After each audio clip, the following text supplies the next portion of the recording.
Subscribe करिए हमारे educational channel को और नए वीडियो के नोटिफिकेशन पाने के लिए बेल आइकॉन को दबाइए।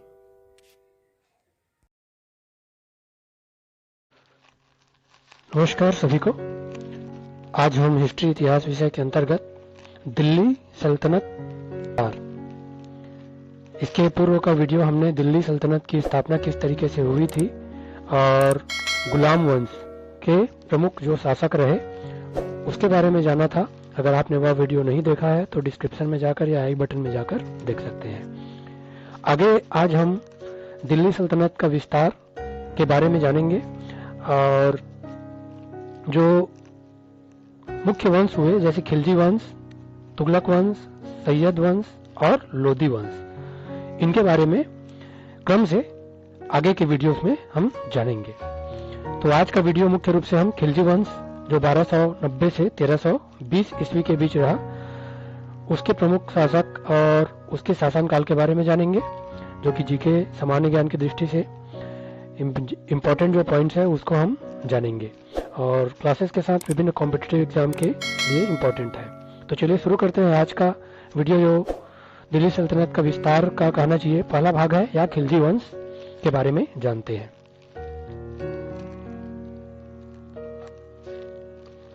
खिलजी वंश का जैसा कालखंड जान रहे हैं हम 1290 से 1320 ईस्वी के बीच रहा और गुलाम वंश के शासन जो था उसका समाप्त करके गुलाम वंश के शासन को समाप्त करके 13 जून 1290 ईस्वी को क्या हुआ, जलालुद्दीन फिरोज खिलजी ने खिलजी वंश की स्थापना की गुलाम वंश को समाप्त करके। जलालुद्दीन जो खिलजी था फिर उसकी हत्या 1296 ईस्वी में उसके भतीजा एवं दामाद अलाउद्दीन खिलजी ने कर दी। तो अलाउद्दीन खिलजी के बारे में हमें जो है प्रसिद्ध कवि अमीर खुसरो जो हुए, अमीर खुसरो की किताबों से क्या होता है पता चलता है। इसके अलावा एक इतिहासकार हुआ बर्नी की पुस्तक जो है तारीख ए फिरोज शाही, इससे भी अलाउद्दीन खिलजी के बारे में जानकारी मिलती है।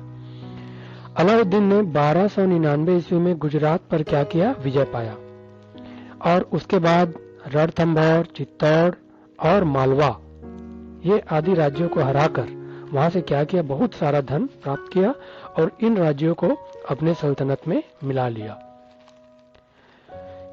अलाउद्दीन खिलजी ने क्या किया, अपनी सेना में जो भ्रष्टाचार ना फैले, करप्शन ना फैले, भ्रष्टाचार ना फैले, इसके लिए अपने सैनिकों के चेहरे पर ब्योरा या हुलिया प्रथा दर्ज करवाया। ये पूछा जाता है अक्सर, हुलिया प्रथा, ब्योरा प्रथा किसने लागू किया, तो अलाउद्दीन खिलजी ने। घोड़ों को दागने की प्रथा ये भी शुरुआत किया अलाउद्दीन खिलजी ने किया। अलाउद्दीन ने दक्षिण के राज्य देवगिरी पर कई बार आक्रमण किया और उसे परास्त कर क्या किया, बहुत सारा धन वहां से लूटा। दक्षिण भारत के विजय के लिए अलाउद्दीन ने किसको भेजा, मलिक काफूर। दक्षिण भारत के विजय के लिए अलाउद्दीन ने मलिक काफूर को भेजा। जमायते खाना मस्जिद, अलाई दरवाजा, सीरी का किला, हजार खंबा महल का निर्माण अलाउद्दीन खिलजी ने करवाया। किसान जो था, कर के बारे में जानते हैं। किसान अपनी उपज का आधा हिस्सा क्या करते थे, लगान या टैक्स के रूप में देते थे। कर व्यवस्था था ये खिलजी वंश में।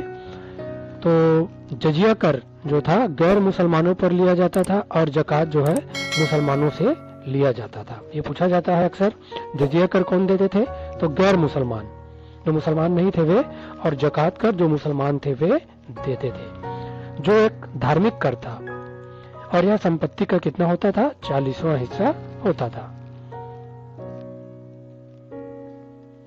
अलाउद्दीन ने अपने शासन काल में मूल्य नियंत्रण प्रणाली को क्या किया था, कड़ाई से लागू किया था। मूल्य नियंत्रण प्रणाली किसने लागू किया पूछा जाता है, तो अलाउद्दीन खिलजी ने।